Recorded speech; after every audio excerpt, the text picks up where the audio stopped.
What's up, Knicks fans? We got a lot to talk about this morning, man. Jordan Clarkson, is he on the way out? He had some interesting things to say to the media after the Knicks' historic blowout victory to the Brooklyn Nets. Late last night, we got a tweet from Yabusele. Is this the end? Saying thank yous. We're going to talk about that. Of course, my man Dink Pate, who has been lighting up Westchester, he's reportedly to want to possibly make a decision that could definitely impact his future as a New York Knicks. Also, Ian Begley has the latest on Big Cat and his trade report. And does this Knicks team have a championship profile? Is this Knicks team missing something vital? And of course, we'll talk about this Knicks versus 76ers game. Why I think this will complete the Knicks redemption arc or add to it from what we did in Brooklyn. Okay, so we're going to talk about that and more on the Blue and Orange Breakfast Show.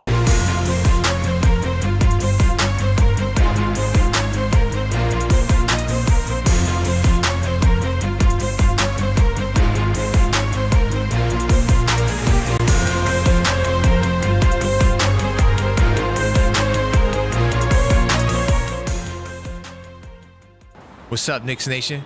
Welcome to the show. I am your host, Karan Pierre, the Objective Fan, and I'm straight out of Kings County, New York City's finest, and you know the vibes. Tell a friend that we live, man. Welcome to the show. Definitely smash that like button on the way in. Make sure you do it, and don't forget, of course, subscribe if you're not subscribed, and if you are a subscriber, consider joining the channel. I'm going to give a big time salute to Maxine, the super producer in the building. Subscribe to the Objective Knicks Fan. Let's go. And I see my man Mellow Mike in the building. Salute to all the channel members that come through early in the morning. Oh, big time salute to my man Nick in the house, man. Big time salute to you. I see you. Tell Will the Knicks rule. Let's see what's up with that. Salute to my man HRM the Great. I see you, channel member, Knicks Tape Madness Discord server. And mod, me and this brother, we're in a serious battle right now in fantasy basketball. The Knicks Tape Madness Cup, another perk you get when you become a member. But we may talk more about that a little bit later.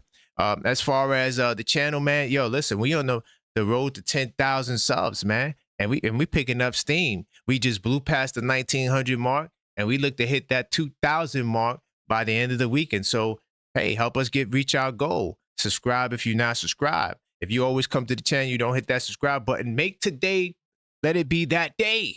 All right. And so more announcements. We'll be doing another show tonight, Knicks Nocturnal, the hottest show on the platform.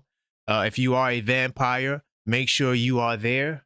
I mean, we get to that. We had a popping live chat last night. We talked about Giannis Antetokounmpo and, booing the fans and getting on his teammates. Definitely go check out that show. And then tomorrow, we got NBA Saturdays. Yes, sir. And, of course, we got that Philadelphia game, which we'll be previewing once again. But a lot of topics, so I'm going to get to it, all right?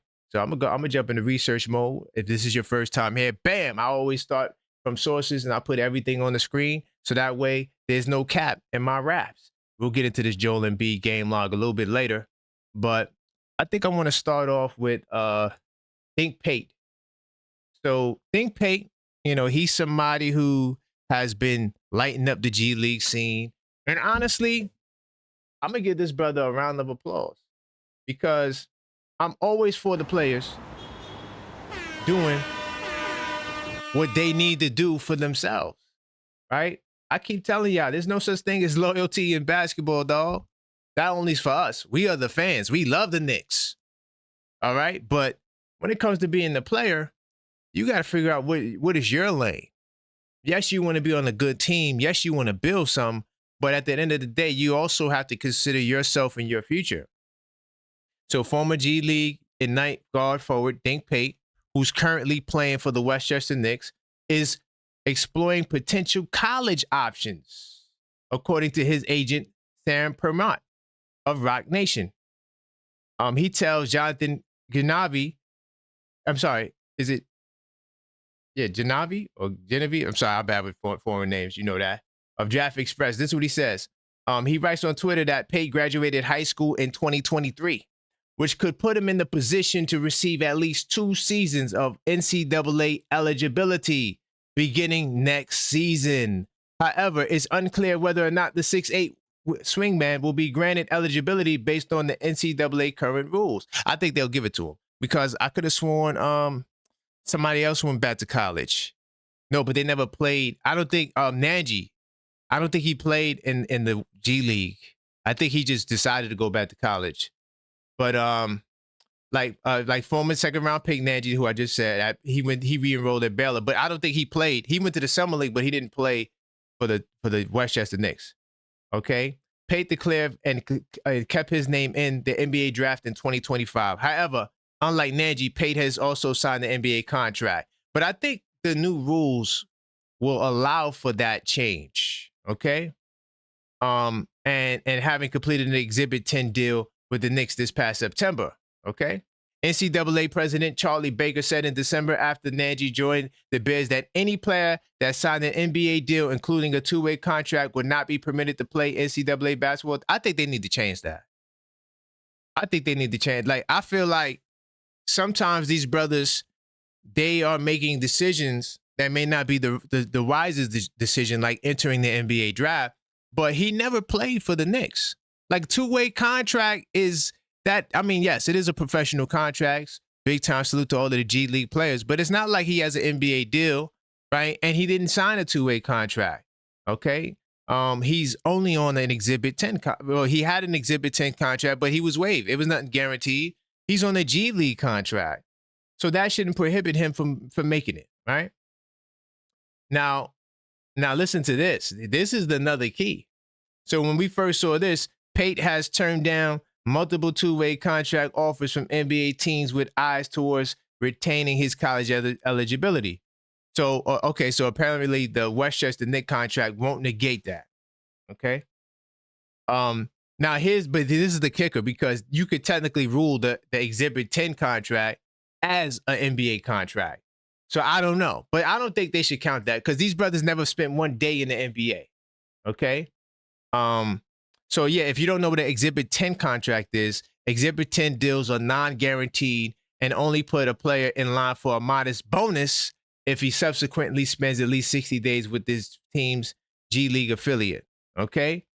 So that's what the situation is for Dink Pate. If you want to read more, you definitely can check this out. It's on Hoops Rumors. But I applaud Dink Pate for doing this. I think this is the best thing for him. It's hard to go from high school, G League. If you're not elite, like I'm talking about elite, like Thompson Twins elite, it's a rough path. These guys in college now are making a bag. That's the reason why these guys don't normally go to college, is because they want to get paid and blow up like the World Trade. Oh, I shouldn't have said that, but I apologize, algorithms. I'm sorry. I'm a hip hop baby, so I always recite lyrics. My bad. But yeah, definitely these guys want to make a bag, you know, as I get the nasty look from Maxine. But so I salute him. I salute him. I think that's what he needs to do. Don't hang around for the Knicks, because you will get traded. We will trade you. If we could get Giannis or get somebody who we like, you will be up out of here. And you could have went to college and probably got a full ride and a nice bag. I think he should do it. You know, I know that would hurt for the Knicks because we want him to be our protege, the next one up. But there's no guarantees in basketball. There's no loyalty in basketball. If he has the opportunity to go to a Division I school where he could get the limelight, because he'll start on any team for sure. I don't think they will bring him off the bench. Or he might come off the bench too. If you go to Duke, you know, I'm not just saying he has to go to Duke, but if you go to Duke, you know, he might wind up coming off the bench. You feel me? So, but either way, whether you go to a school like that or you stay with some sort of other mid-major, I think it's a big time win for him. You know, by the way, I know you guys may be on the move. I know you guys may be at work, but I also want to share with you this. Bam, you could always support the show. by sending in a donation. Whatever message you send, I will respond to. And if I need to go to research mode to address it, I most definitely will. You can do so by hitting up the Cash App, $/TheObjectiveFan, or you can go to the Super Chat, okay? And I also think the Linktree is set up. If you can't do it on the Linktree, you could do it on the other two, all right? Because I was making some adjustments to the Linktree. But big time salute to all the supporters and the people that rock with this channel. I'm gonna get into the next topic as well. Bam. So that's Dink Pate. That's my Dink Pate take. I think that the brother definitely should go back to college. I think a lot of these kids need to don't even think about the NBA. Go to college, get the bag, and then see if you're good enough to make it to the league. At least you already made a couple of $1 million. A lot of these kids getting a couple $1 million, they ain't even thinking about the NBA. I'm going straight to Germany. I'm going straight to Israel. I'm going straight. It's a lot of see. That's why I always tell people, yo, don't tell your kids to stop playing basketball. You could have a career in basketball. You can get a free ride in education, go into another direction. You could go into the professional setting as in basketball and not have to be in the NBA. Gone are those days. Oh yeah, you got to be a player. And honestly, that was always a myth. There's always a lot of jobs in basketball. Trainer, coach, you could get into media. I mean, it's so many different areas in sports. Tell these kids need to play sports.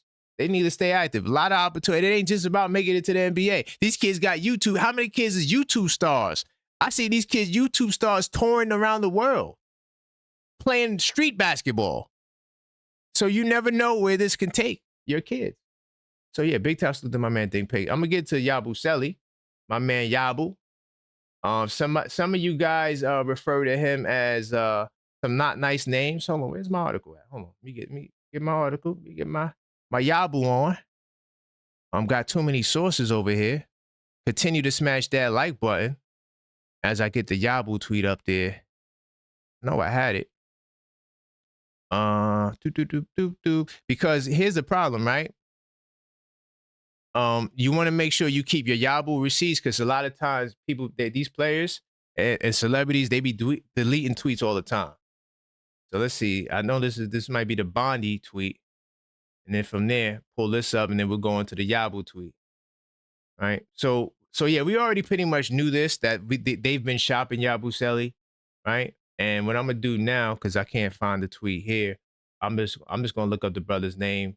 I think his name is his name. So it should be pretty easy to find him. And hopefully he didn't delete the tweet because that would suck. Hold on, is this him? Yabusele 28? Let me just make sure this is him. Yeah, this is him. Okay. So don't tell me he deleted the tweet. I think he deleted it. It's gone. I do got the screenshot. I just can't put it on the screen. Yeah, I do got the screenshot. I just can't. Damn. He deleted the tweet. That's why I couldn't find it. That dude, but that's what screenshots are for, man. Let me see. Let me see some, because I texted to. Okay. Hold on, let me just. Want me to put it? Oh, yeah. All right. So we'll put the tweet in the community section. Let me forward this to Maxine, and I'm going to read exactly what the tweet said. Yeah, I knew he was going to delete it. I knew it. Like, I was like, I'm glad we got the screenshot, and I should have had it prepared to go on the screen. But I figured that it's still early. Well, I don't know. Maybe this is not early for everybody else. This is early for me. So I figured that, we'll be able to still get it. But how? So I just sent it. So Maxine, she'll put it in the community section. But look. So here's what he said. Okay. Or you wanna post it in the community section and then we read it from there? Okay, all right, cool. Yeah. So she's gonna put it in the community section in 2 seconds and we'll read it from there. Yeah, put that in the community section so we could get that on the screen. But to bring it back to where I was at though, this news is prevalent. I don't know why guys in the middle of the night feel compelled to tweet, right? But I'm pretty sure a lot of this had to do with it. And you see that he's not big on Twitter. He's not even verified on Twitter. That's why I wanted to make sure this was his page. But I do think this is his page because he like before he came to the Knicks, this page was pretty active. So I think it's safe to assume that this is really his page, right? But he should have the blue check. I mean, come on, dude. You're making $6 million. You can't get the blue check or the yellow check so we could verify. But I think this is him, by the way, for the record. Not everybody who's a player has that verified check. You posted in the community? All right, so I'm going to put this on the screen. That's a good idea. That's what I'll do from now on. Whatever photos we need to get up, put it in the community. See, this is why you got to have a super producer like Maxine in the building, coming up with the great ideas. Let's post it in the community because I would have never thought about that. So simple. Salute to Maxine, y'all. Give her a big time salute. Bam. So let's pull this up so we can see it clearly and analyze it. So this is the exact quote. Whatever happens tomorrow, I'm extremely blessed to be in the position that I am in today. Minor setback for a major comeback. That's my favorite. Love y'all. Black heart. I'm not sure why the heart is black, but okay. And number 777. Now, if you guys know what that number means, I have no idea what the hell that means. And I'm not going to act like I do. I don't know what number 777 means. Is that like, the code to France? You about to go back to France and you giving it up? You hoping that you get waived or something? And you gonna pack your bags and go back to France? Is that the France area code? Maybe. I don't know. I wouldn't know. Okay? But listen, I'm gonna continue breaking this down after these messages. The Objective Knicks fan is officially partnering with creators and brands this year. If you have a product, service, business, or personal brand and you want exposure to thousands of passionate New York Knicks fans, turnkey promotional opportunities are now available. Here's what's being offered. Ad rotations, a 30-second ad placed throughout a full episode, including the opening and mid-show breaks. Maximum visibility with links in the description, reaching both live viewers and replay audiences. Now we have the Business Spotlight, a full 30-minute interview feature highlighting your brand, your journey, and how fans can support you. Includes logo placement in the thumbnail, direct links in the description, cross-promotion across platforms, and permanent evergreen content on the channel.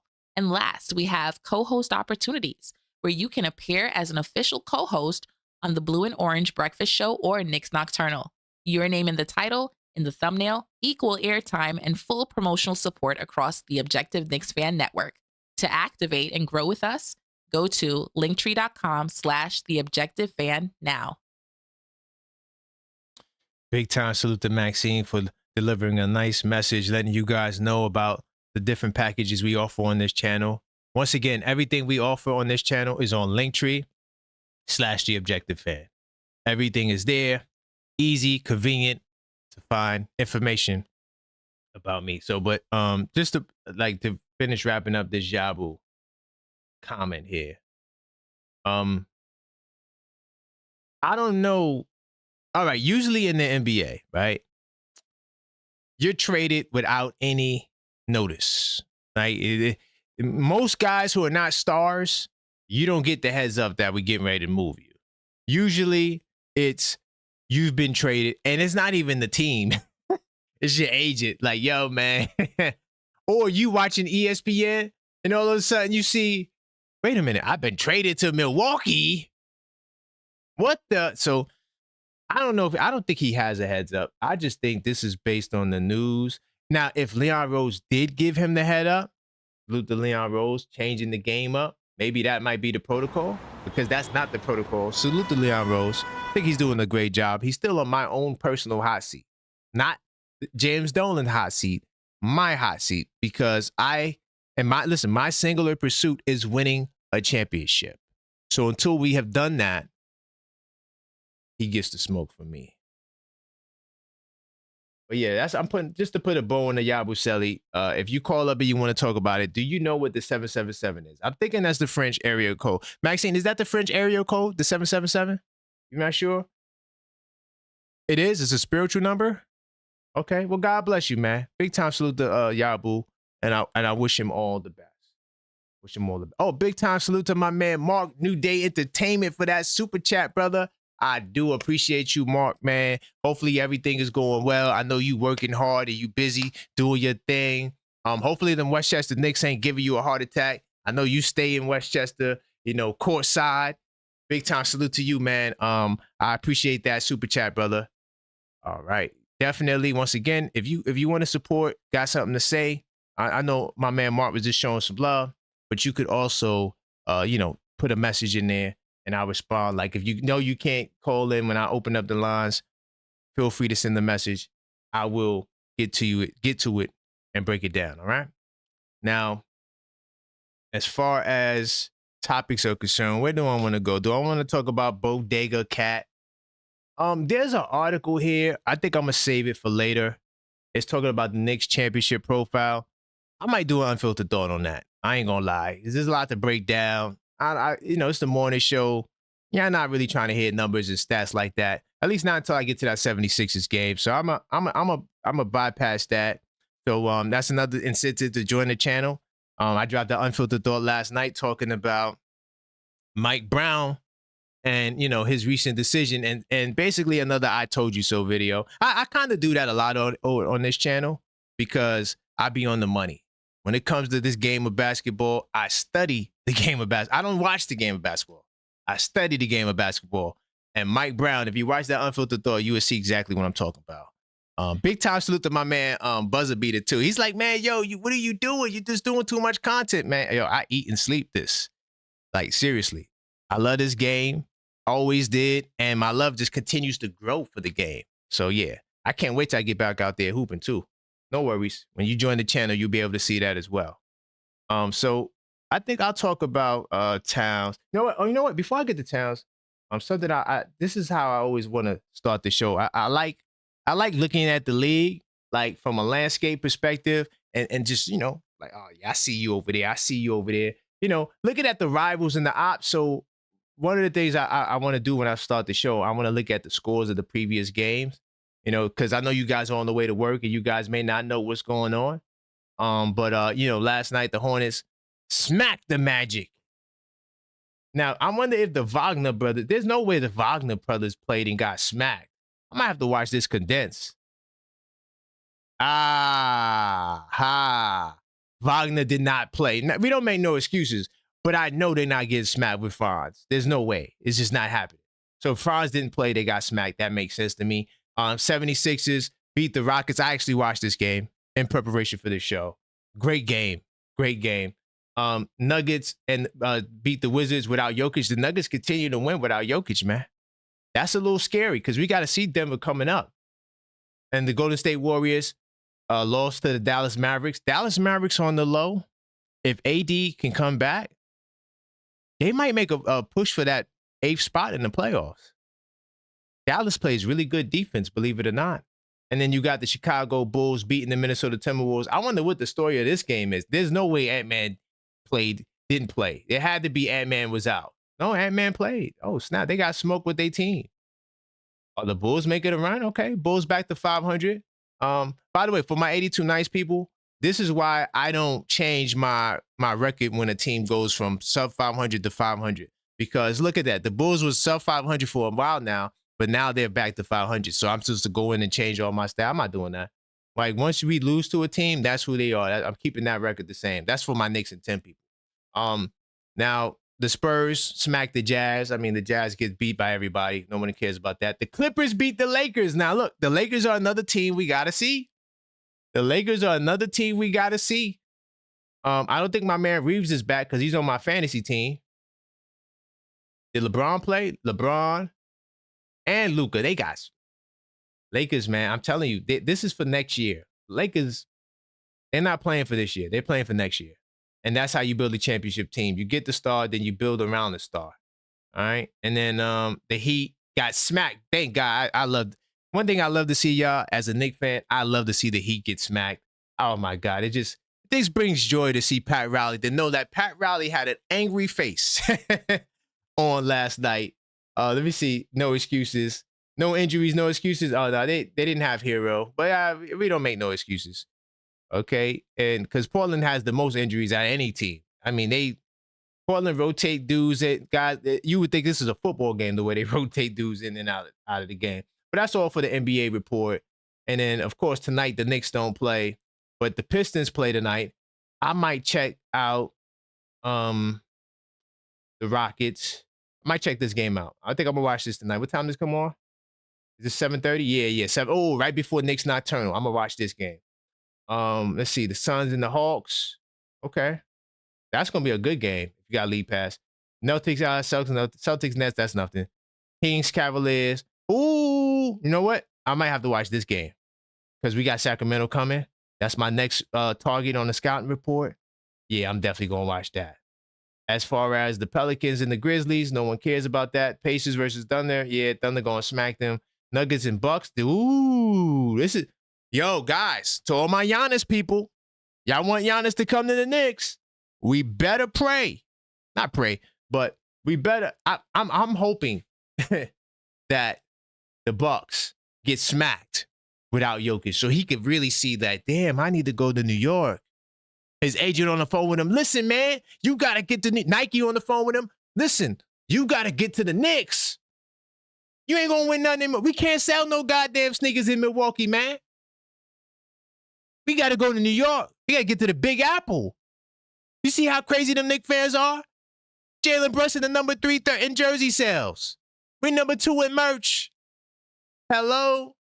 We will break all records if Giannis came to New York. And then the Raptors and the Blazers. Ooh, this is another game I'm interested in because we got the Raptors and the Blazers coming up. So I got like 4 games tonight I got to watch. But that's the games for tonight.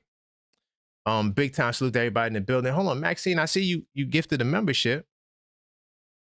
Big time salute to Maxine for gifting the membership. I just can't see who got it. Hold on. I'm gonna pull it up. You said GF from the Bronx? Oh yeah, I see him. Big time salute to my man G5FM the Bronx for the membership. I do appreciate Maxine for showing you some love. To all the people who become members, you can go to the membership section. It has everything there for you. My membership comes with a lot. All right. One of the things off the top, you get access to the Knicks Tape Madness Discord server. Once again, salute to the super producer, man. Hold on. We got to give the super producer a round of applause for showing some love. You know what I'm saying? Thank you, Maxine. We do appreciate you and the hard work that you do for this channel. So I'm gonna get into this Karl Anthony Towns really quickly, but before I do, we'll be back after these messages. Real question. Do you actually know basketball or do you just watch it? Because most fans watch games and talk, but they're not breaking anything down. No tracking, no documentation, no real analysis, just reactions and baseless opinions. 82 Nights changes that though. Over 200 pages to analyze what you're watching, track rotations, break down patterns, highlight players, take actual notes. That's how you go from someone who watches to someone who knows. That's how your basketball IQ levels up. Link in chat, hardcover or soft, stop guessing, start documenting today. All right, big time salute to Maxine for another wonderful message. Definitely the 82 Nights, the official basketball intelligence system. You could go get yours now at This Week Inside the Knicks on sale. Okay. And go to the Linktree, of course. Linktree has everything. Linktree/TheObjectiveFan. All right. So back in the research mode, Ian Begley, who is a guy who I respect a lot. Salute to Ian Begley. I think he's the number 1 guy for like being a Knicks insider. And this is why, if you notice in that Knicks Nocturnal video, I said Ian Begley didn't say it. I said that for a reason, because if it was that, he would be the first guy that probably would tweet that the Knicks had a team meeting, players only meeting, right? He would be the first one to write that. So if he doesn't write it, yeah, I don't believe it. You know what I'm saying? Or I'm skeptical. I'm like, I don't know. Ian didn't say it. Ian is right here. He's right here.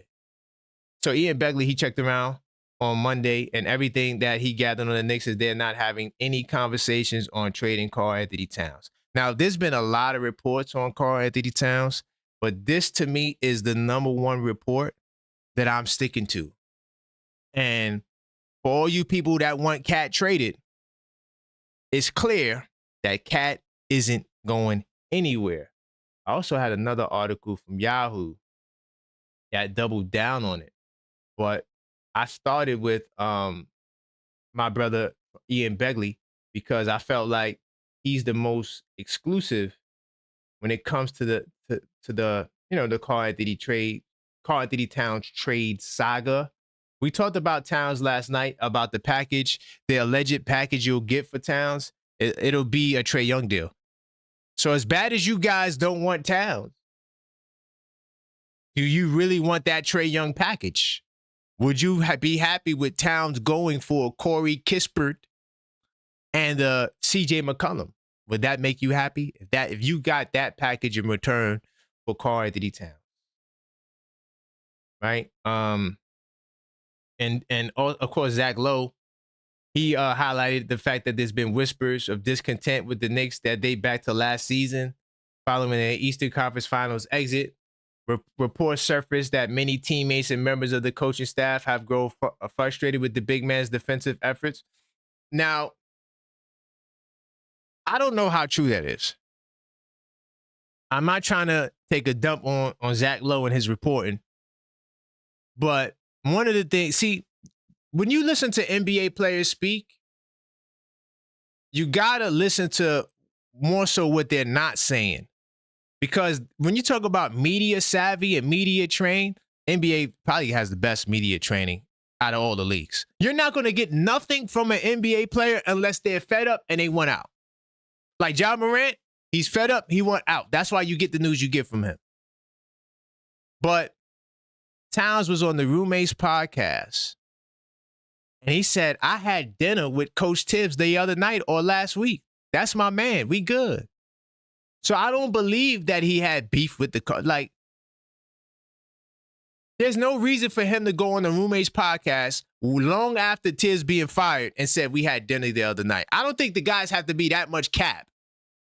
I think the cap comes in when at the post-game interview, oh, so what did you do differently tonight? Yeah, we just, we communicated and we passed the ball, and we know that when we pass the ball, we score.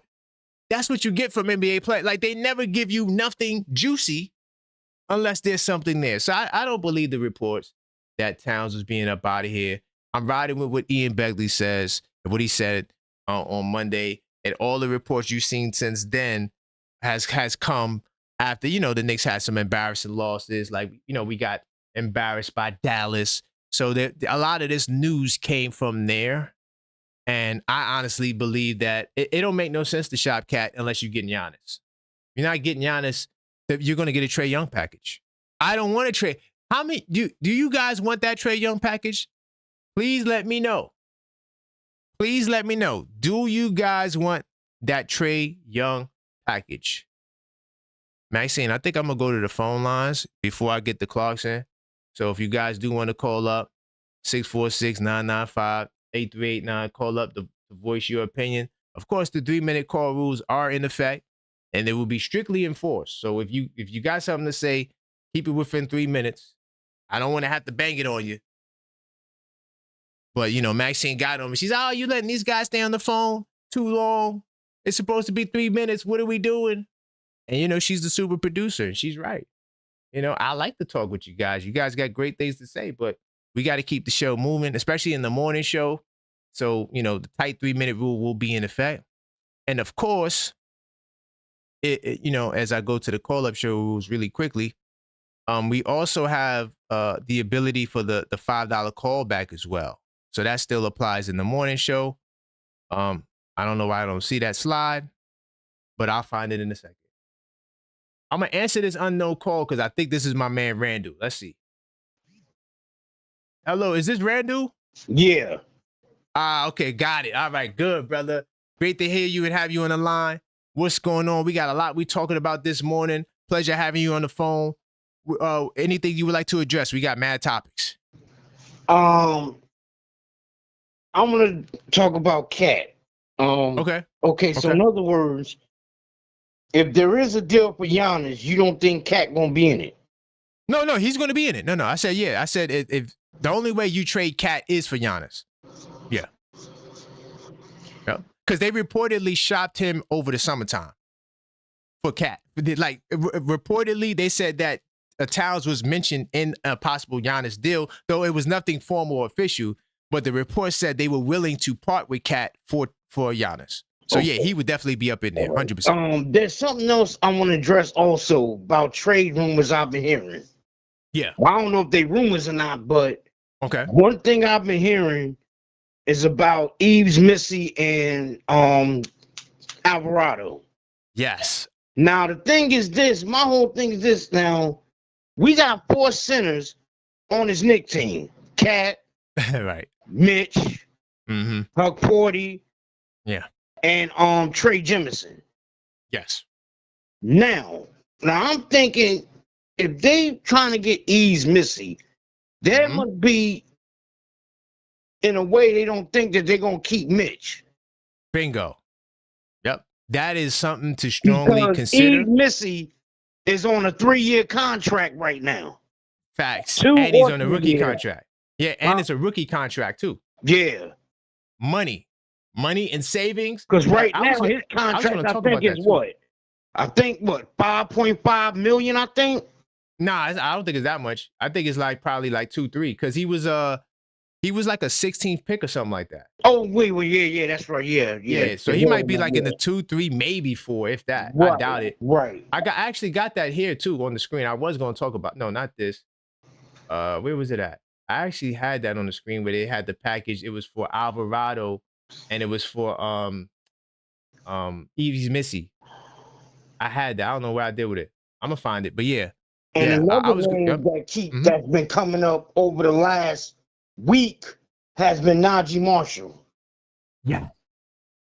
He's one of for him or Champagne. Any one of the Champagnes. Any one. Give me the one from Washington. Give me the one from San Antonio. It don't matter. It's like Ken and Ryu. Yeah, I'm with that. Yeah, I'm definitely with that. Definitely with that. Who do you want to trade for those guys, though? I'm just curious for that. Well, let me see. Let's go with Najee Marshall. Now, if you make a trade for him, he makes what? Like, I think like 9 point something million? Something like that. I'll put it on the screen. Yeah, he around that 10 million mark, though. What? Yabu, Dadier. You're going to have to put together a package. Make the money match? I wouldn't be mad at that, brother. I wouldn't be mad at that. But yo, Randall, I appreciate it. I'm going to go try to find, I'm going to look up that money and I'm going to look up that trade because I had that. All right, brother? All right. Big time salute. I appreciate you, Randall. Yeah. All right. Later. Peace. Salute to my man, Randall. Channel member in the house. I had that trade. I was going to talk about that. I don't know where the hell is that. Yabu. Damn, I don't know where that's at. But yeah, they said that they were interested in Eves Missy and Alvarado. Honestly, I think that the trade package could just be Yabusele for Alvarado and Missy. I wouldn't be surprised, and you throw Pacome if you want, if the Pelicans want Pacome. But I wouldn't be surprised if that is the package. Just that. Listen, man, if you want fair, go to the carnival, dog. The NBA is what you think you got to give up in deals and, you got to make it right. I'm telling you right now, man, that's not how the NBA works, bro. If you think that things are supposed to be fair and I got to get the right pieces and you can't get a deal done unless you trade this, nah, man, you sadly mistaken. I'm going to go to the Knicks sports track. And boom, I got to figure out how to get to this window while I'm on sports track. It's like I always search just to get to this window. But anyway, so we're going to go to Najee Marshall really quickly because I feel like Najee Marshall, that's a deal that we should. Yeah, $9 million. There you go. Boom. He was on the money with that. So yeah, it would have to be Yabu, Pacome, and who else he said? Clarkson. Now the only problem is you got to put together a team So that package is a little exhaustive.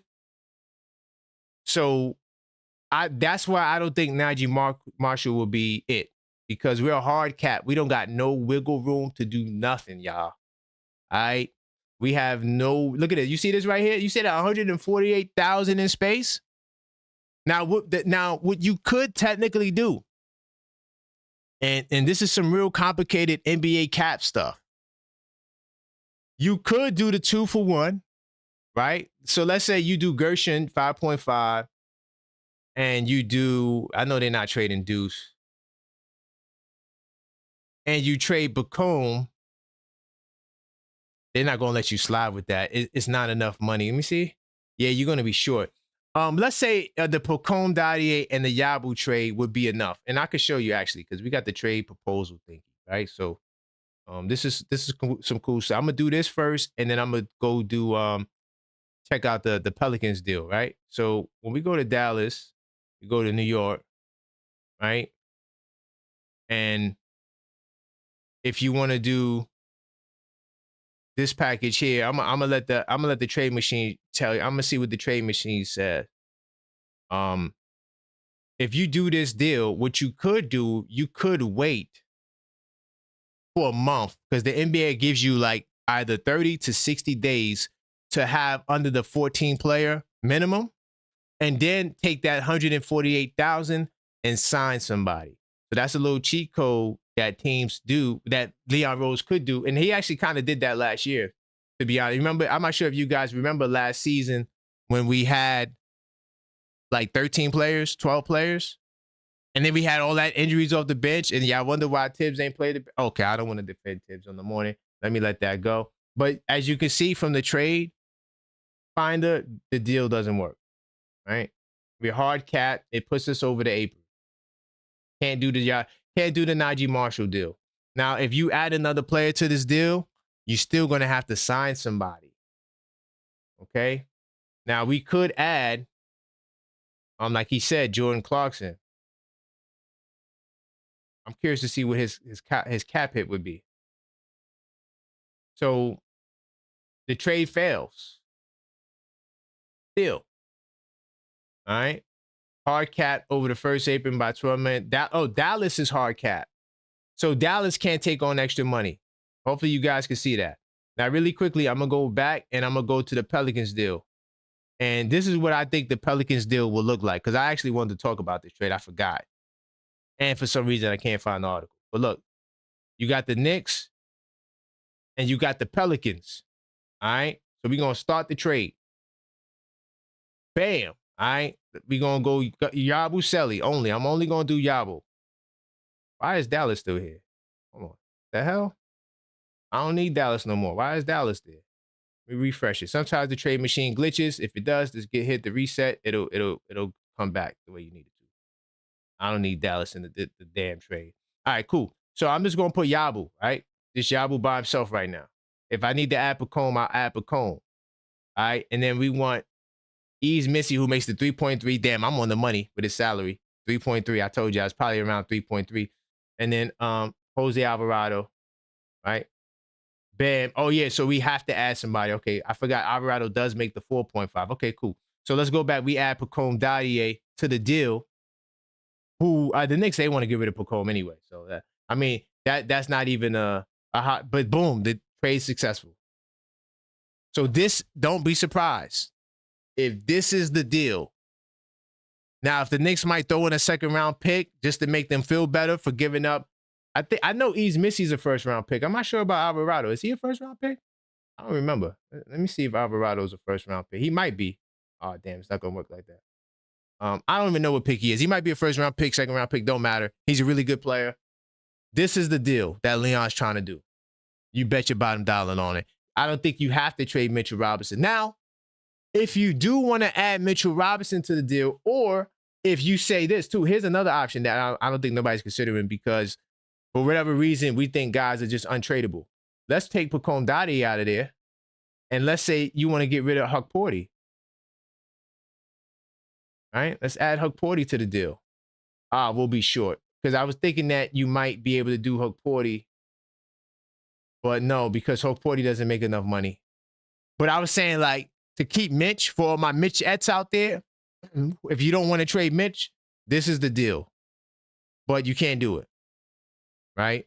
So I don't think they could send cash either.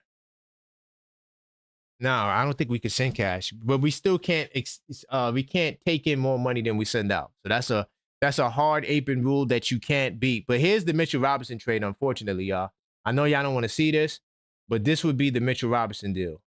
All right, so it would be Mitchell Robinson, right, and then you add on the Pelican side, you add Sadiq Bey. Bam. All right. Now, the trade fails. New York is hard capped. So then we would have to add Pacome Dadier. Bam. Trade successful. This is another deal the Knicks could do to get Sadiq Bey, Alvarado, and Missy. Now, the reason why I don't like this deal is because, one, I don't want to trade Mitchell Robinson.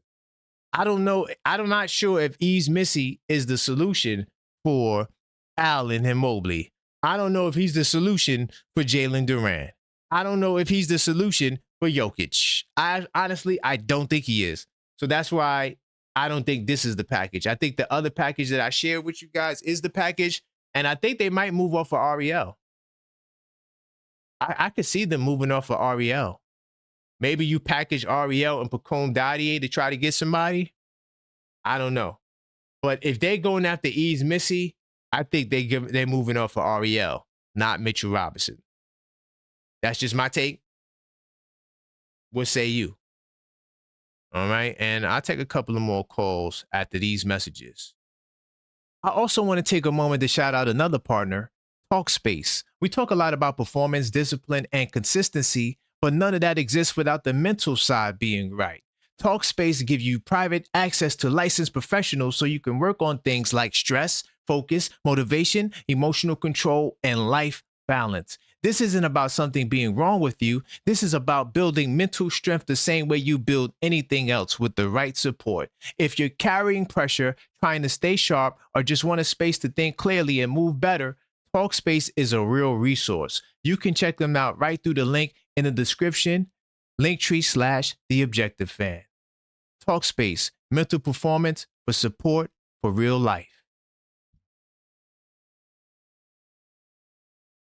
So definitely go check out our sponsor, Talkspace, a tool for clarity, discipline, and mental strength. You can do so on the Linktree/TheObjectiveFan. That's where we have all of the special offers. You have to go to the Linktree in order to take advantage of everything, okay?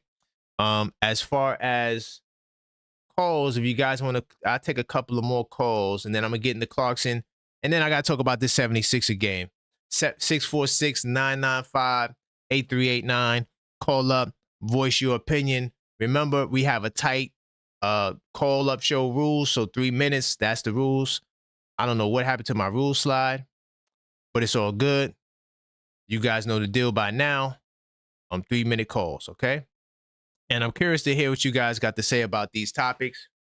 And if we could even talk about the 76ers. I'm going to break that down in a second, but we could also talk about that. Hey, brother. Good morning, Yuri. This is Yuri on the line. How's it going, family? Morning, fam. Not much. I wanted to talk about that Yabu report that Yabu received. That was very bizarre.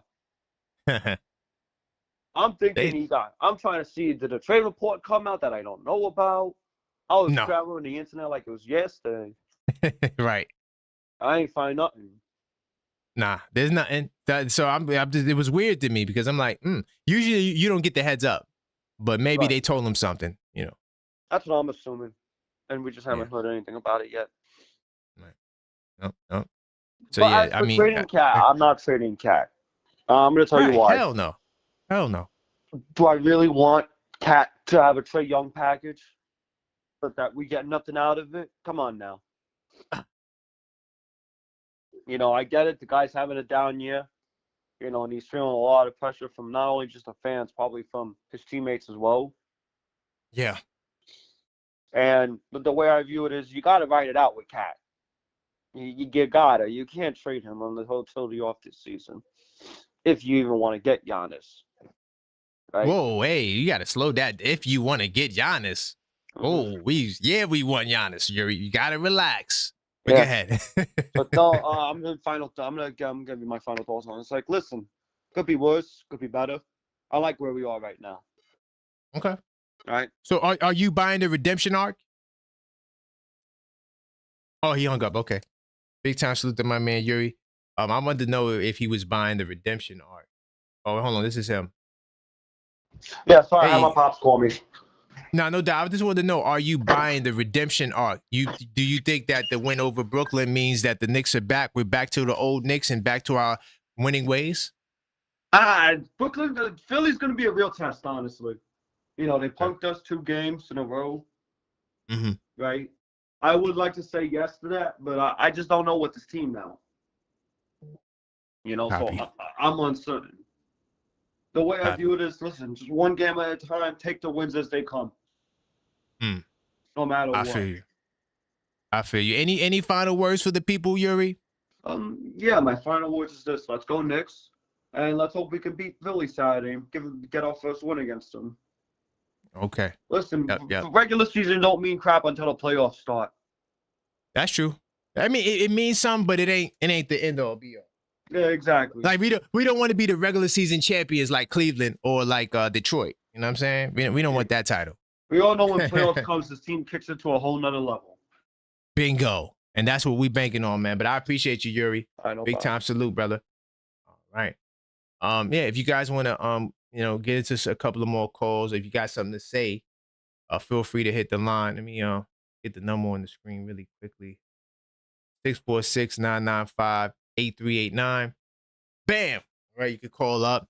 I do got to talk about Jordan Clarkson. Yeah, I wanted to talk about this last night, all right? And I didn't get a chance to.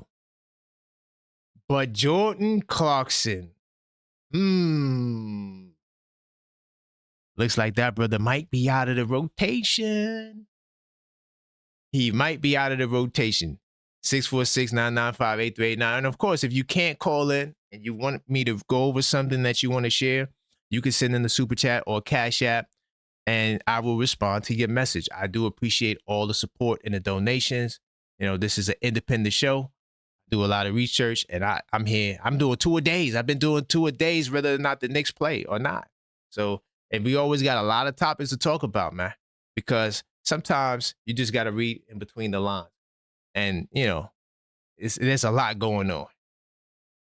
So while callers call in, I'll get into Jordan Clarkson because I noticed that in that Dallas Mavericks game, once he checked out, he never returned into the game. And hold on, before I get to that, I do got my man Mellow Mike in the building. What's going on, Mellow Mike? Hey, good morning, Karan. How are you? I'm feeling good, man. It's the morning show, man. Listen, we having a great time. A lot of stuff to talk about. Where do you want to go? Mr. Dink Pate, Westchester Knicks. Oh, yeah, let's go. What's up? How you feel? He might be up out of there, man. What do you think about that? Well, I'm happy. You know what? He's exploring his options. And you know what? He's 19 years old. He's got the world, in the palm of his hands. He's got the world in front of him. And, a lot of these guys that are making the moves are in their 20s. He's making it at 19 and playing it smart. So I don't have a problem with it. I did hear that it's a possibility that Kentucky seems to be hot on his radar because he has a relationship with Jason Hart, an assistant coach from the G League Ignite. And now he's with the Kentucky Wildcats. So that relationship seems to be very tight. So that seems to be hot on the radar, as well as other schools as well. I think they said that their agent's speaking to approximately about 50 schools, but Kentucky seems to be on his radar because of the relationship. I think relationships means a lot. So for relationship purposes, trust, and stuff like that. And again, a player that in the Westchester Knicks putting up about, I think his stats is like 19 points, 7 rebounds, close to 4 assists a game.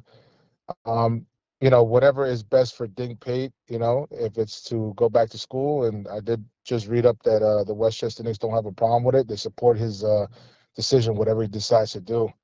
Of course, that's what it's about, growth and progression. Right. But him playing professional basketball, for this couple of years that he's suited up in the G League is going to play dividends for him if he goes back to college. Oh, I 100%. didn't pay too much attention to it because the only thing that came through my radar was one player of last year that played with the G League. That was Ahmed Abdullah. And that was the first time I heard about these guys going from, G League back into college. And I didn't think that was possible. Right. So No, it's possible, but we never seen somebody get the Exhibit 10 contract. Right. So that's where the fight's going to be. But I think they'll let him back because he never played for the Knicks. So it's not like he was on, so yeah. Exactly. And I think he's destined on going straight to get signed. I don't know if it's, what's the confirmation on whether he wants a two-way with the Knicks, but I don't know because, the year hasn't ended and there'll still be other options available if somebody wants to pick him up. So, well, he already denied 2 options already. 2 teams offered him 2 ways and he denied. Right. That means he wants to go straight, right? Straight up. It's either he wants to go straight up or he's really considering college. Yep. So one of the 2. So we look forward to, him finishing the season. I'll be seeing him tonight. Along with Mark, and the rest of the super fans down there in Westchester. Big time salute with you guys. I got to get back to Westchester too, man. Yeah. Oh, man, great times. Let us know. I got you, Mello. But that's it, man. That's all I really wanted to say about that. That's it, man. All right, no doubt, Mello. I appreciate you, brother. Okay, take care, Karan. All right, we'll talk later. Peace. You got it. Bye-bye. All right. My man Mello Mike out of Jersey representing for Westchester Knicks. He's the Westchester Knicks guy. So I like when he calls in because he always can edify us because he's there. He's season ticket holder, so he knows everything that's going on. Unfortunately, when I went to go see Think Pay, he didn't have the greatest game. Like he didn't have the greatest game. So, but that's just one game. That doesn't define who you are. And that's why you can't just watch one game and think you know something. So when I do my Sixers breakdown, which I'm getting ready to do in a second, I didn't just watch one game. And I've been watching Philly off and on all year. But I at least like to get in at least 3 to 4 games, condensed or full, so that way I could get an idea where this team is now. Because this team is not the same as the team you saw earlier, right? It's a little bit different. And I'm going to get into that in a second. But I'm going to talk about Jordan Clarkson, though, really quickly, because I honestly, I really do believe that the Knicks' stance on him has changed. I'm going to go back into research mode really quick. So before, bam. So here's an article from the Post. There's another article, too, I wanted to get to. But salute to my people who are channel members. If you got a chance to see that Unfiltered Thought, I pretty much used this article for reference, but I didn't talk about what we're going to talk about now. I talked about the bottom paragraph because I thought that it was very pivotal to what I talked about in that Unfiltered Thought. But anyway, Jordan Clarkson, he did not enter the Knicks' historic 120-66 drought of the Nets on Wednesday night at Madison Square Garden until the 4th quarter. They got him with the bench boys. He's with the bench mob, all right? And the Knicks already had a 32-point lead. First of all, salute to the bench for pushing the lead to 50-something. That's something that I didn't get a chance to do my game review for that game, but that's one thing I was going to highlight. I was going to highlight like 10 things that nobody else is talking about this game. That's one of the things, that the bench pushed the lead to 22 points, an additional 22 points. I thought that was just fire. This came after just playing 2 minutes in the blowout loss to the Mavericks on Monday. He played the 2 minutes and never returned. Now, at first when I saw that, I'm like, damn, you going to give the brother an opportunity, but I see what Mike Brown is doing. If you want to see what Mike Brown is doing, I'm not going to break it down now. Join the channel, and you can watch that Unfiltered Thought, because I broke down exactly what he's doing. But as far as just to keep it on Jordan Clarkson, yeah, it could be tough for him to get in the rotation, Mike Brown said. And no, this is the quote I want to get to right here. I read the room. I see what it is, Clarkson said. I'm just a vet. Now, first off, I didn't hear the audio to this. I read the room. I see what it is. Depending on the tone of how that's said, that might come off a little like there's a problem a little bit. Depending on how that's said. Now, you can say it nice and in a media trained voice. And then us as fans, we got to go read between the lines and say, oh, man, is this brother giving us some hidden messages? But I read the room. I see what it is. I'm just a vet coming here, doing my work, staying ready. When I'm playing those minutes with the young guys, I ain't taking nothing away from them. Being a pro, talking to them, trying to get them in their spots. Still play, but I'm going to go in there and F the game up. Now, this sounds like he's in good spirits. F the game up. That now, if you don't understand the lingo and how we talk, that might sound crazy. He going to F the game up. No, he's just saying that he going to produce no matter what. Right? See, context is always key too. And that's why also listening to the sound is good, but also having some understanding of nuance. He said he's just pretty much going to play his game no matter what. He don't care. That's what he meant when he said that. Not that he's going to mess up the chemistry. I don't want people to think that. And I'm just going to continue to play the right way, help these guys grow, continue to get better. That's all I can do. See, that's the media train stuff right there. That's the stuff we got to look through. That's why I don't like listening to the player interview. I'm keeping it real. That's the least favorite thing I like to do. I listen to it with a half ear because most of the time they're not going to give you nothing. But Josh Hart gave us our show yesterday when he said what he said about that report being false. You need to go watch that Josh Hart video. It was fire from yesterday. You didn't get a chance to see it. It was a level-headed Knicks talk. But anyway, Carson said there wasn't necessarily a conversation with Brown about the change. That's interesting to me. But that he wasn't surprised. I mean, anybody with eyes could see what it is. So where do we stand with Jordan Clarkson before the trade deadline? Is he up out of here? Because a player of his caliber, I don't think that you could keep him off the bench. I'm gonna get into this Joel Embiid in a second. I know y'all don't want to see Joel Embiid right now. I don't want to see Joel Embiid right now. But I do got to talk about him because we do got a game against him tomorrow. Unfortunately, we gotta mention this guy. But nonetheless, to bring it back to this guy, this guy is a career 15.6 points per game. He's down a whole 6 points, down to 9. His minutes is down, right? For his career, he's giving you 27 minutes a game. He's a 12-year vet. He's down to 19 minutes, but those minutes are even going down. If I did it the last 10 games, you would see his minutes is going down. Right? I mean, I like the 9 points off the bench. I feel like it gives us a good buffer. But clearly, the Knicks, Mike Brown we didn't overhaul anything, but we made big changes. I still don't get that. How do you make big changes, but you didn't overhaul any? Okay, cool. If that makes sense to you, all right. But I think this is one of the changes. I think Jordan Clarkson, his days in the rotation is numbered, but I also think his days with the Knicks are numbered.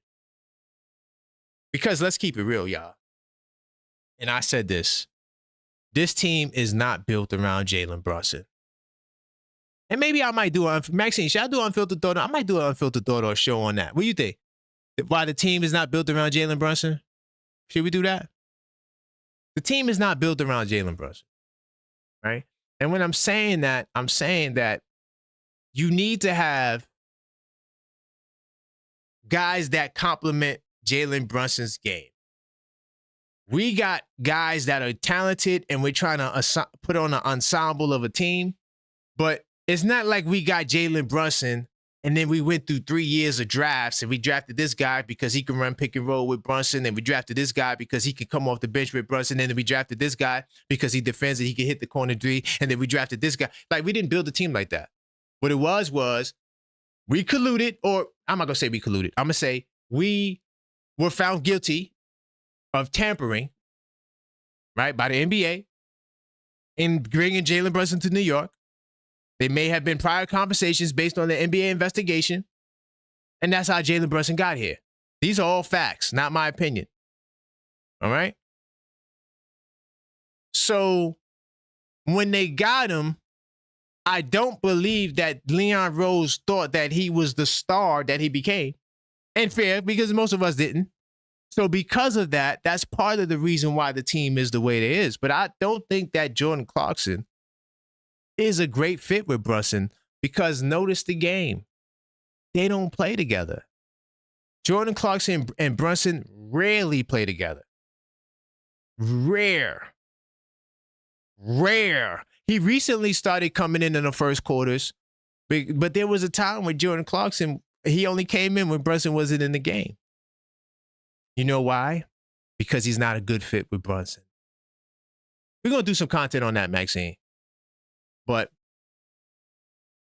because of this, and the fact of the matter is that there's a lot of young talent and players the Knicks want to make moves for.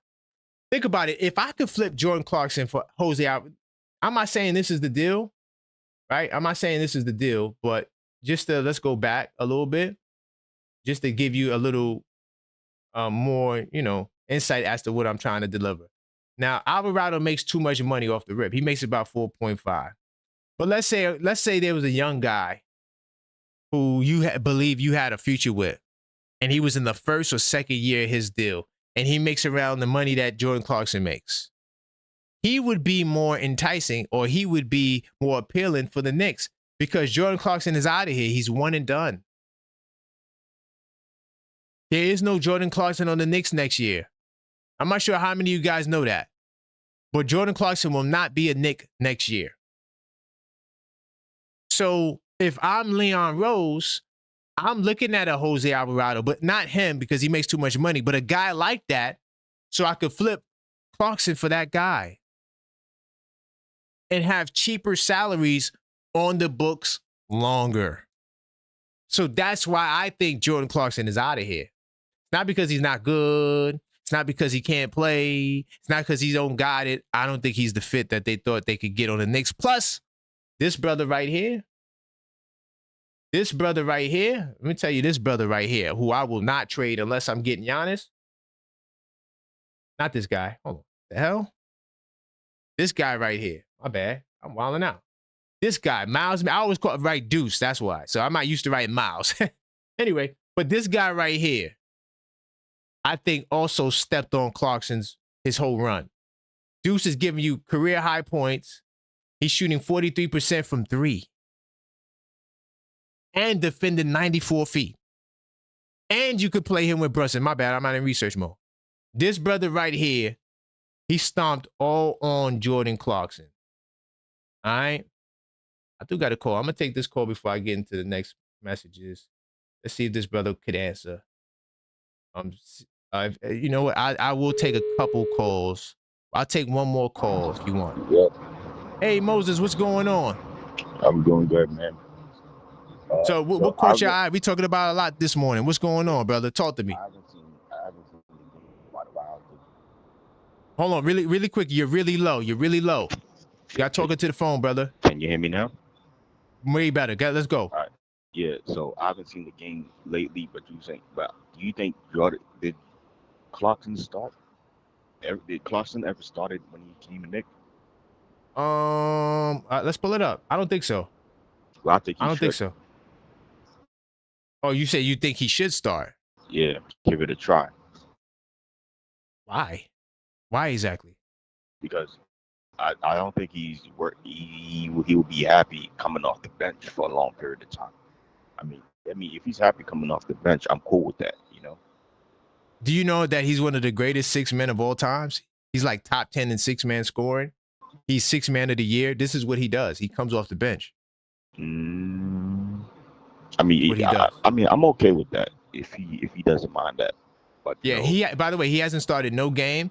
And when he was in Utah last year, he only started 9 games, but he only played 37 games.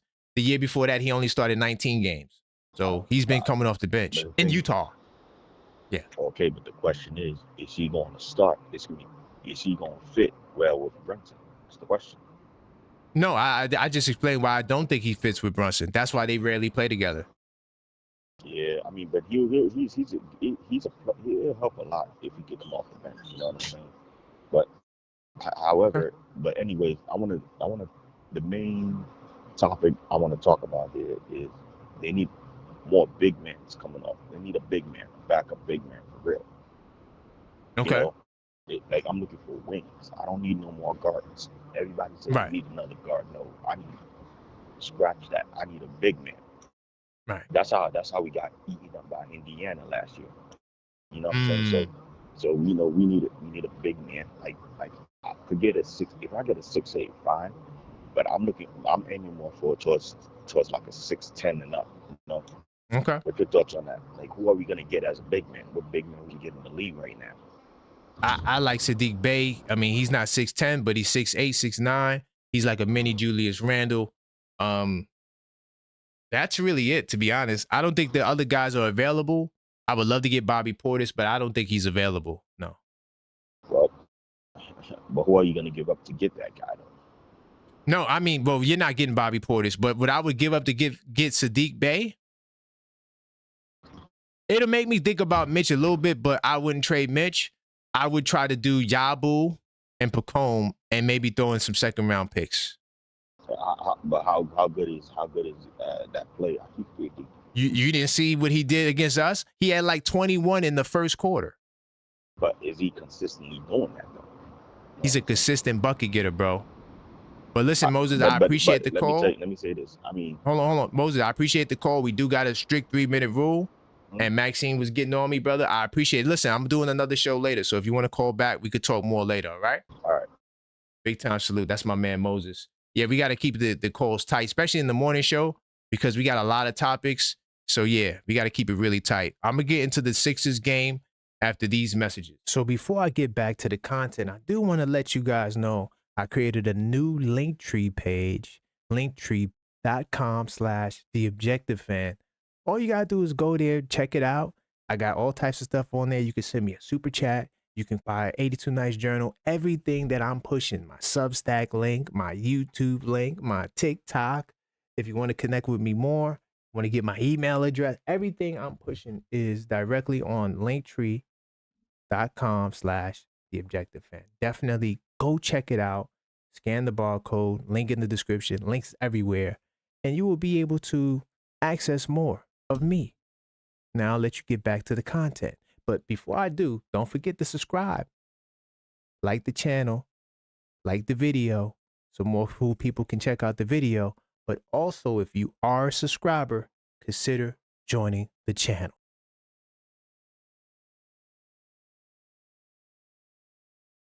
So I checked the last game. Embiid is back. He's playing regular minutes now. Yeah, I'm gonna get into that. But listen, by the way, y'all, we got my man Rock on the line from the ATL. He has something he want to say. Big time salute to him. But yeah, where you want to go? I know we was talking about Philly during the break, but where you want to go? You want to stick on Philly or you want to go somewhere else? Jordan Clarkson, right? Yeah, let's go. Jordan Clarkson. Yeah, I never peeped his game before he came to the Knicks, and I heard about him about his exploits in Utah that he was the off the bench scorer. But you know what? I never thought about that. You're right. They don't play him and Brunson together because he's defensive deficient and he's only 6'3", so that's a bad backcourt. Bingo. That's the point. His running mate has to be tall. Well, tall, definitely a lot taller than him. I would guess anywhere from 6'5" and up, and defensive minded, because you don't need that. He's lacking defense already. You don't need his partner in the backcourt being without defense anyway, especially when you go into the conference against teams like Philly. Bingo. That's the point. That's it. That's the crux of what I'm saying. And so, and I think Deuce McBride as well stomped on his whole run. Cal wasn't paying attention at the time when they got him. Damn it, I wish we had him. Nickeil Alexander. How did the Hawks get him, man? Well, they got a real mid-level exception. So they gave him $13-14 million, or they signed and trade. One of the two. I'll look into it right when we get off the call. But I think that's what it is. It's either they had the mid-level, the full mid-level, which is like $14 million or $12 million, or they traded for him, sign and trade. Because over there in Minnesota, they ain't been the same since he left, man. Yeah, I agree. The defense was looking bad. They got better, but the defense was looking shaky. Yeah, they definitely miss him. Yeah, because he could play point guard a little bit and defend and get a bucket. Yeah, and he would have Dante's not that guy. Right. Yeah, he would have looked good in a blue and orange uniform. That's for sure. Oh my God, yo, man. He was a kid that I was like, oh, I know we can't get him, but oh, if we could get that kid, oh my God. But yeah. And then we could have more easily packaged OG up for say something like a Giannis trade, and we would have missed a beat. That's true. Mm-hmm. That's true. Yeah. I wouldn't mind. Hey, I wouldn't mind it. Cause he's like 6'6", 6'7", right? I think OG is 6'8". No. Yeah, 6. No, I'm talking about the kid.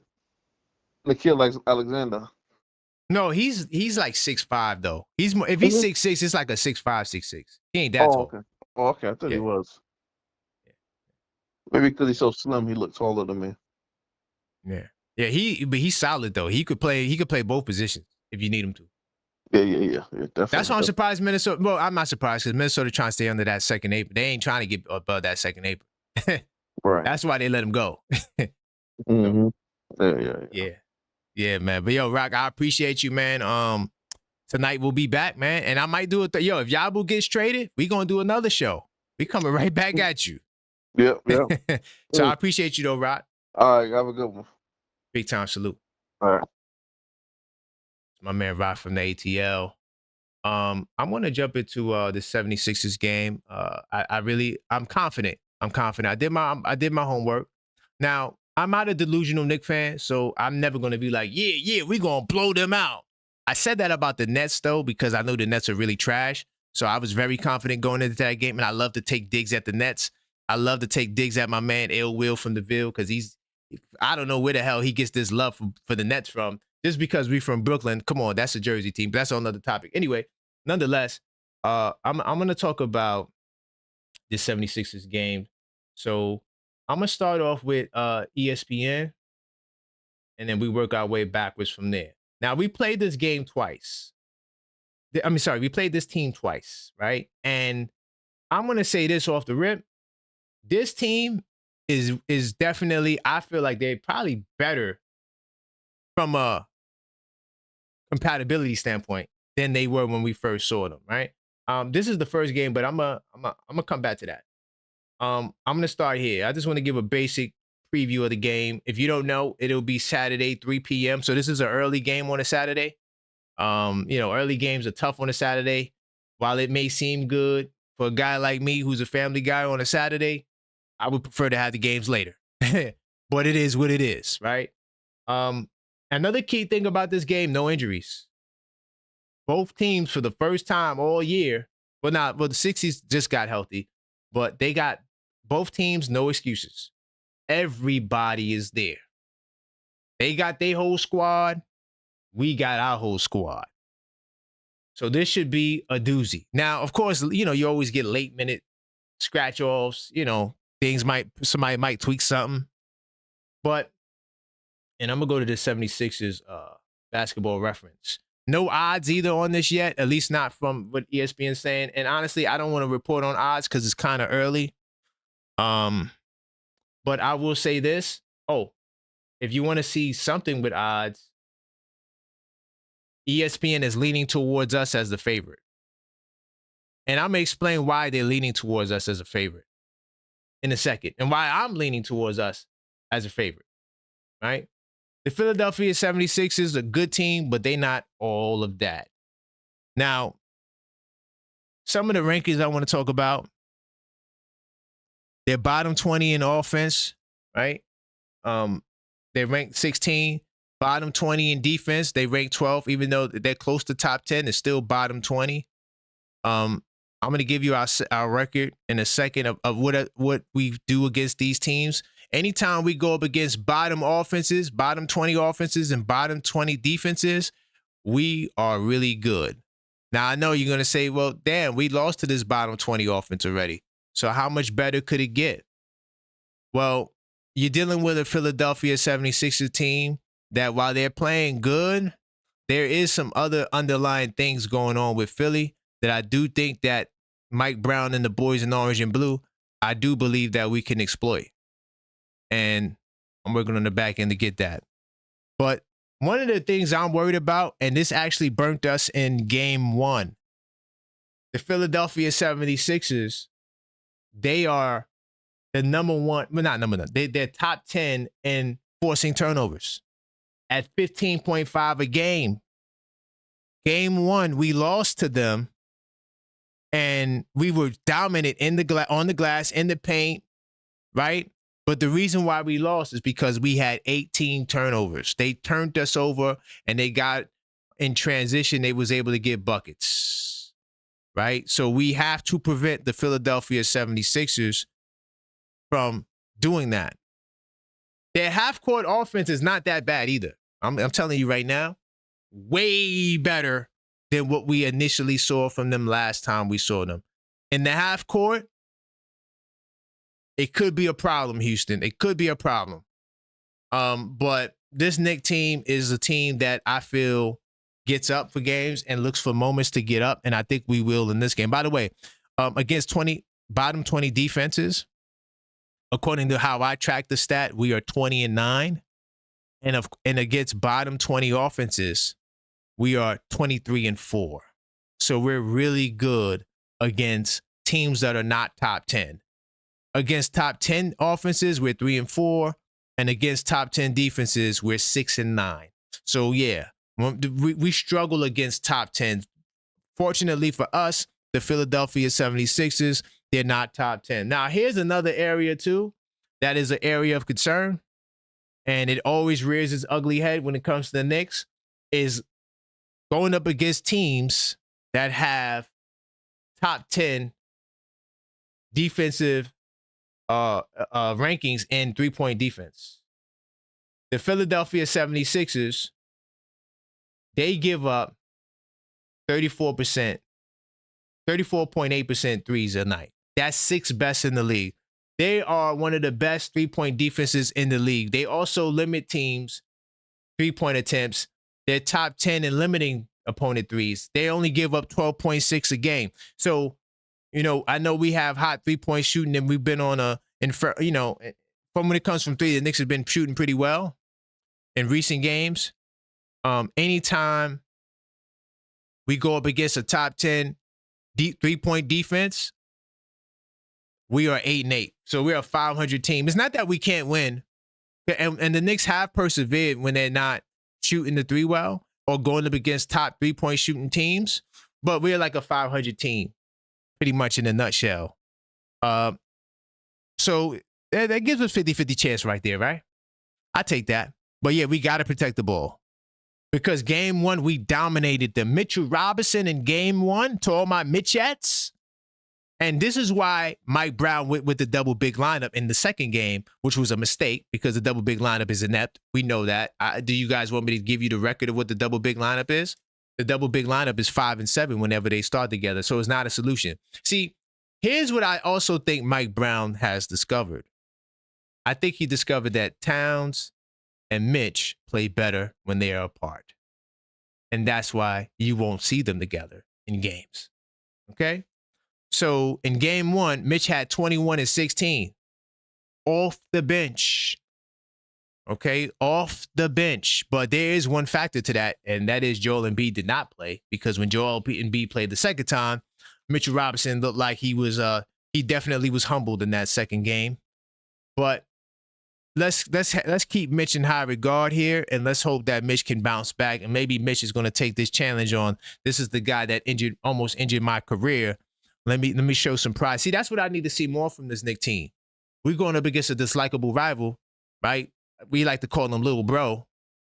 This is the time you got to man up and take it to little bro. Even though Embiid, I'm telling you, that brother, he's been on the tear. I'm going to show you why in a second. Now, the lineup that they've gone with in their last win against the Houston Rockets, they had Oubre in the starting lineup. So they start Oubre, George, Edgecombe, Maxey, Embiid. A pretty formidable 5, especially on the perimeter defensively. That's why I'm surprised their defensive rating is not higher, right? But I think part of the reason why their defensive rating is not as high is because they're bottom 10 in defensive rebounds. If you want to have a good defensive rating, you got to be a top 5 defensive rebounding team. That automatically boosts your defense up, right? Now, Here's another thing too that if this was going on in New York with Coach Tibbs, we would have a fit. Coach Tibbs never did this. He never did this. Tyrese Maxey's playing damn near 40 minutes a night. He's playing 39.5 minutes. They're asking Tyrese Maxey to do a lot. And what I noticed from watching them is that because of this, Maxey coasts early in the game. He coasts. He goes with the flow, passes the ball. Joel Embiid, they running the offense through him heavy. Honestly, when you watch Philadelphia now, it looks like the old Sixers with Joel Embiid running the show. And Maxey kind of takes a backseat. When Maxey turns it on, normally it's in the second half. I only got 11 points. All right. Because he had 17 in the fourth quarter in overtime against the Houston Rockets last night. And boy, let me tell you something. That dude is a blow. He has to be the fastest player in the league. Has to be. Now, to take it back to rebounds really quickly, because I mentioned defensive rebounds. Here's where the battle's going to be. It's going to be on that offensive glass. Right now, the Philadelphia 76ers are a top 10 offensive rebounding team. Do I keep track of that stat? Hold on. I might keep track of that. Hold up. I could have sworn I did, or I didn't add that yet. I will. By the next Knicks in 10 show, I'm going to give you our record against top 10 offensive rebounding teams. But let me show you why that's an important thing, because we know that the Knicks, we are also a good offensive rebounding team. So tomorrow could be a battle between two teams that just dominate the offensive glass and completely shut out the defense, right? So let me give you the Knicks rankings, because I don't remember where they rank right now. So we're 13th in defensive rebounds. Not bad. So we're moving on up. If we want to get our defensive rating higher, all we got to do is get more defensive rebounds. If the Knicks were able to get like in the top 7 of defensive rebounds, automatically we'll become closer to a top 10 defensive rating team just by hitting the boards. We're prolific on the offensive glass, 13.5 a game.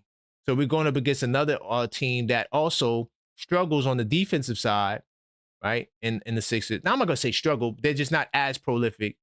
No, well, you could say struggle. Bottom 10 is struggling. But they're prolific on the offensive glass. Now, here's where the key.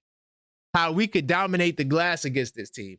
Now, I know in game 1, we dominated the glass and still lost. We also dominated the paint in game 1. I believe in game 1, we were plus 22 in the paint. I can stat check that later, but I think we was plus 22. So the paint didn't matter when you're turning over the ball. And the 76ers are getting easy buckets.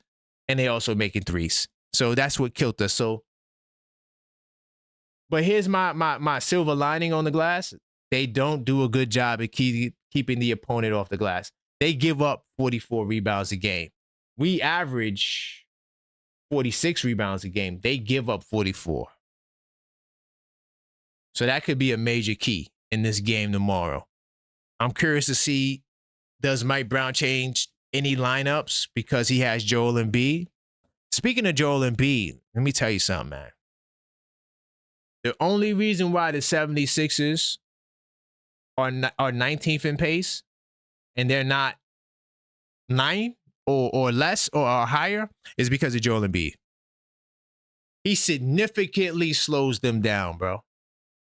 Honestly, when you watch the Philadelphia offense, besides Edgecombe and Maxey and McCain and Grimes, they come in and they run too. Besides those guys, you would think you're watching an early 2000s basketball team. They play inside out, but sometimes the inside is not so far inside because Joel Embiid operates from the perimeter a lot. And I'm going to say something. I love Big Bodega Cat. By the way, I am drinking from the Bodega Cat mug. If you want to go get this Bodega Cat mug, you can hit the link tree. This is also there under the merch. But let me tell you something. Joel Embiid, while it's slow and it may look doofy, it is a polished game, bro. Like him missing all this time, I forgot how smooth his offensive game is. Like Towns, I wish he and Towns could work out together so he could show Towns, look, this is how you take the bump. I feel like Towns don't know how to take a bump. And all the bump is when you're driving and you draw contact, but not offensive foul. It's a bump and then getting a bucket off the bump, or bump and get the end. I don't think Joel Embiid knows how to do that. And yes, he does get away with murder. And yes, I do think Joel Embiid is a dirty player. Oh yeah, 100% without a doubt. But he's so crafty, and he does it so sneakily in the game. That's why he always kills you. Honestly, I know Jokic is the best, but I think Joel Embiid has the most smoothest offensive game in the league that we've seen in a while for a center. Smooth. I mean, slow and doofy, but smooth, man. Let me tell you something. That pick and roll with him and Maxey, we wish Towns and Brunson ran pick and roll like that. It is a concern. Because Brunson's going to have to get the Ubi matchup, thank God, because keep him away from that D-Wade. Oh, my God, that D-Wade edge comb. Brunson, we don't need you on that assignment. And that's the challenge with Philadelphia because they got a 5 that get buckets. Ubi just had 21 against one of them. I can't remember who it was, but Ubi just had 21. And so Ubi balling too. Like you're dealing with a team that while they're not playing well, right? I wouldn't say they're playing well because I think they're 2-3 in their last 5 as well. I got that somewhere. They're 2-3 in their last 5. So based on the fact that they're not playing the best basketball, Joel Embiid is a defensive line. I gave him the praise. By the way, because I had this slide up there and I went to it. Let me show you what he's doing. Look at Joel Embiid's numbers. 32 and 10. Can y'all see that? Hold on. Make sure y'all can see that. Yeah, you can see it. It's a little small, but you can see it. 32 and 10. I'm sorry, 15. Sorry. He had a triple-double. Last night this was the triple-double night. On Sangoon's head. On the Houston Rockets' head. Now, they didn't have Adams, but I don't think Adams would have made a difference. 32, 10, 15. Didn't play, had a load management game. Then he had 30 and 9. Then he had 33 and 5. Okay, then you could consider this an off night, 20. But then he had 27. Joel Embiid is playing good basketball, y'all. He's playing good basketball. I seen it with my own eyes. All of these games, I'm sure I watched all of these games. He's playing good basketball. It's slow and doofy. I'm going to keep saying that. It looked like it shouldn't go in. But he's a bona fide bucket getter. And I think that even though Maxey averages 30, I think he's the number one option. If you just watched him, everything goes through him. By the way, yeah, they won 2 of the last 5. They beat the Rockets and they beat the Pacers, but they lost to the Suns and Cleveland twice. Cleveland, smacked the dog crap out of them in that first game. Now, this is what I'm talking about with pride with the Knicks, right? We know we lost the first 2 games. The second one was a blowout.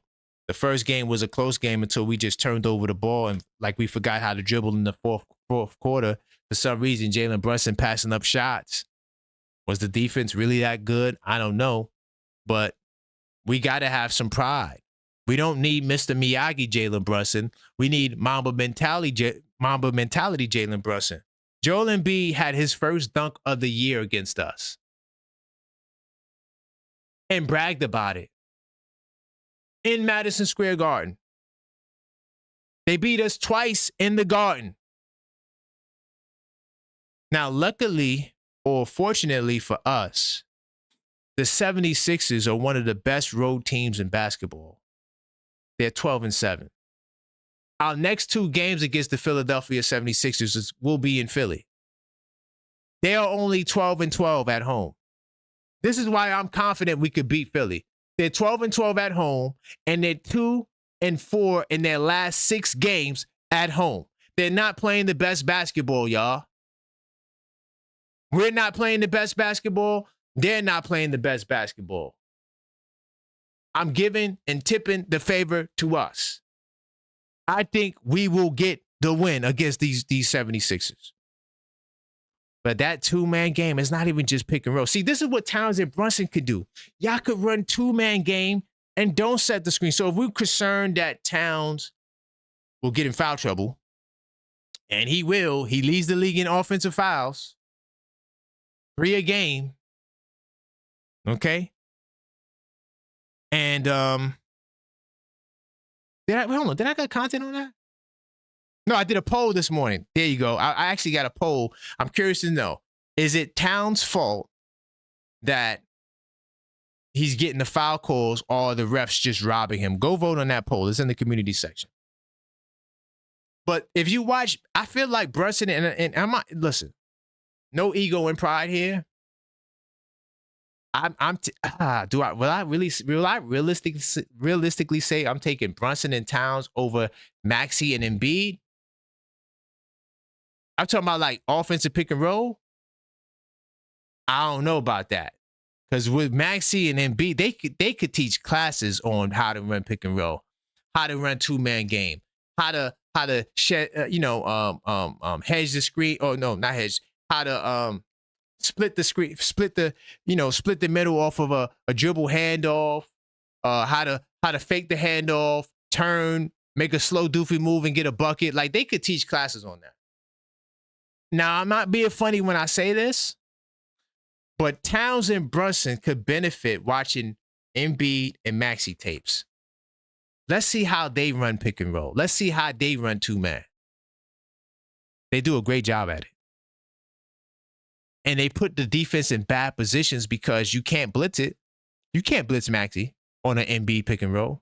Good luck. One, he's too fast. He'll do a little inside dribble, little subtle crossover, shift gears. Bing, out, layup. Before you could even think of a blitz, he's out of there.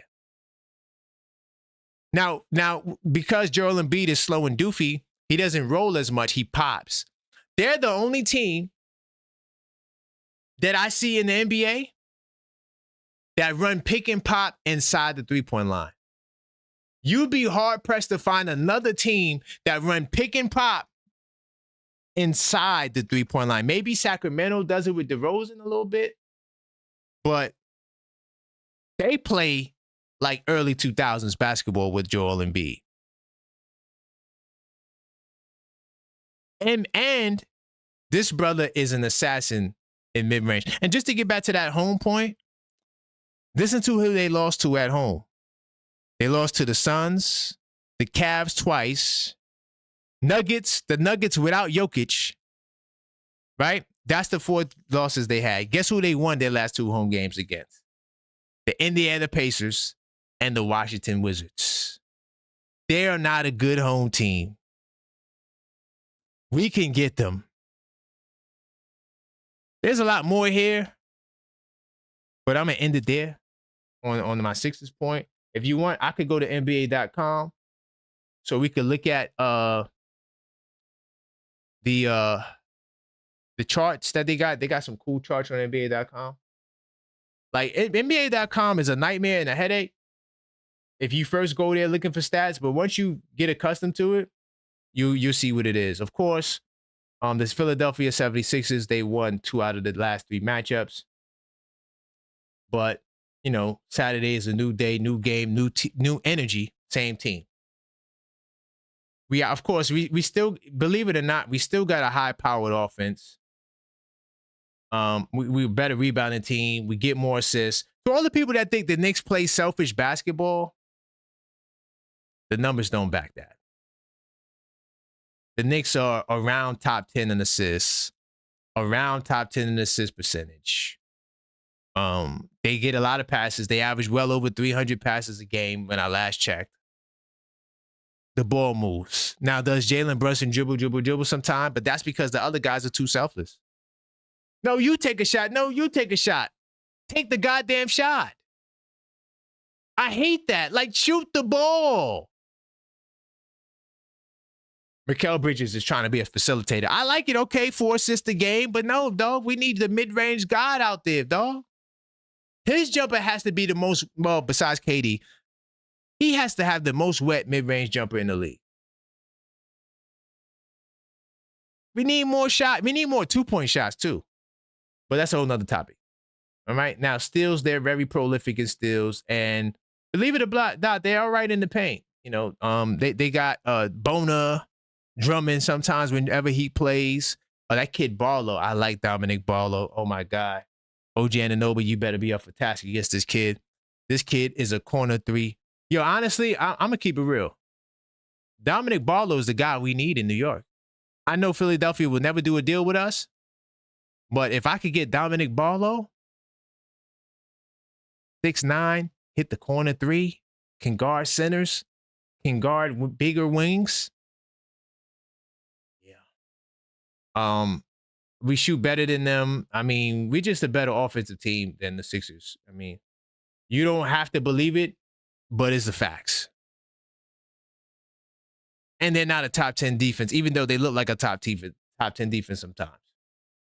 But yeah, these are the numbers here. But I'm picking the Knicks, man. Hopefully I was able to give you guys some, some food for thought. I know we were coming into this game not as optimistic. Big time salute to all the channel members in the building. All right. Let's see who's up in here. My man Mellow Mike. See who's up in here, channel members. I appreciate all of you guys. Of course, the great Maxine, the super producer extraordinaire, the best executive producer in the world of YouTube. Big time salute to my man New Day Entertainment. I appreciate the support and the super chats. And of course, my man Randall, who also called up. Big time salute to everybody that's in the chat. And this is the morning show, man. On the way, yo, listen, we could take some more calls too, man. Listen, if you guys are enjoying the show, why not have a conversation about what you just heard? 646-995-8389. If you are confident in your team and their ability to beat the 76ers, I want to hear it. If I changed your mind, if you're not convinced. My favorite emoji is with the black dude, and he's like, I'm not impressed. That's my favorite emoji. I'll be adding that to the poll sometimes. I'm not impressed. So if you're not impressed, call up as well, man. I'm curious to know what your thoughts are on these matters, man. And we definitely will be taking some calls after these messages. Wait, hold on. Whoa, hold on. Before I get to the messages, though, I see a brother on the line. I want to get this guy up in here. JJ, talk to me, brother. Yo, what's good, Karan? How's everything, brother? Hey, brother, I'm feeling good on a Friday morning, man. Yes, this sir. is the Blue and Orange Breakfast Show, man. I'm trying to give these Knicks fans some inspiration. I did my homework on the Sixers. I studied them like I was a fan of Philadelphia, and I could never be. Never that. So what's your thoughts, man? Did I convince you? Or you want to talk about something else? Let's go. So unfortunately, no, because I'm gonna be honest. Like, okay, the last two games at the Garden, they whooped us. I know we were on a back-to-back both games, right. So I want to see if it was just that, or they're just a bad matchup. I still believe it's just a bad matchup. Because you got that explosive, super duper explosive backcourt. Edgecombe and Maxey, and B looks like he's right. Young D Wade, and B looks like he's rounded back into form. He's been balling out. Hell yeah. So that I just think they're a really good team. I really do. I mean, not really good. They're definitely a good team. Yeah. I just think they're a tough matchup with that athleticism at the guard spots. And they got some wings. They got some 6'8", 6'9" wings, and Dominic Barlow. Yeah, I mean, they're just a good team. They got athleticism. You got McCain. You got Grimes off the bench. Athleticism. So yeah, I'm curious to see how we match up this time without it being a back-to-back. Right? We have 2 days of rest, so they got to show me something. Beating the Nets, I know they destroy them, but that doesn't do it for me. JJ, can I give you a bone really quickly? Yeah, sure. When the Knicks get 2 days rest, we are 0-4. Oh, damn, for real? Just to give you a bone. No. I didn't want to share that because it's the morning show. Oh, listen, man. I could have did another 30 minutes talking about the 76ers. I'm dead serious. I got so much stats and I actually did another 30 minutes, but it's the morning show. I didn't want to give you too much, but just if you aren't feeling confident, you can take that to your friends and be like, "Yo, man, we 0-4." Yeah, maybe we're due then. 2 days you know, rest. maybe we're due for a win then. You know. There you go. Okay, that's a good. I like that. That's a good spin. It like that. You know, the Knicks fans, we always seem to show up. It's in Philly, right? Yes. Yeah. So remember the playoffs? That was like 50% Knicks fans. That was crazy. We won 3 playoff games in Philly. Yeah. So we gotta, like I said, you want to versus the Nets, they gotta show me more. Beat Philly, get hot here, and then they could say, okay, maybe it was just a bad stretch. You know. So 100%. Yeah. Am I super duper confident? I'm kind of torn. I'm like, honestly, I think I'm like 50-50 for this game, to be honest. Okay. That's a good place to be. I did my part to help tip the scales, but we could only do what we could do. Right. I appreciate you, JJ, man. I'll be back tonight for sure, but we may do a third show. If Yabu gets traded, I will be doing a third show. There you go. You ready for the snowstorm, man? Oh yeah, I might do 3 lives every day throughout the snowstorm. We gonna be home. Yeah. We might as well talk about some Knicks. Facts. So there you go. Yeah. All right, brother. Appreciate you, man. Big time salute. All right, man. Salute, man. All right, man. I'm gonna be taking some more calls after these messages if I could get my joint queued up. Quick shout out to one of our partners, Self. A lot of people don't realize how much your credit impacts your real life options, where you can live, what you can drive, even the kind of opportunities you can access. Self is a platform designed to help you build and strengthen your credit in a smart, structured way. It's not about quick fixes. It's about turning consistency into leverage. Whether you're rebuilding, starting fresh, or just trying to put yourself in a stronger financial position, Self gives you tools to help create real financial structure over time. If improving your credit and setting up your financial foundation is one of your goals this year, check out Self through the link in the description. Self. Build your credit, build your options. All right, definitely check out Self. You can go do so on our link tree and basically long-term financial solutions for a great future. Now, I do got a call. If you want to call on the way out, the time is now. Let's see if this brother gets back on the line. Big time salute to everybody in the chat. How's it going, my man G? What's going on, baby? What's going on? This is Nick A. Bacher in the chat. What's going on? What's happening? Oh, hold on. So wait, hold on. Wait. Okay, you a guy. So wait, hold on. Where do we know you from? I went to Grady, man. This is Dunlap. Dunlap. Oh, my man Dunlap from back in the day.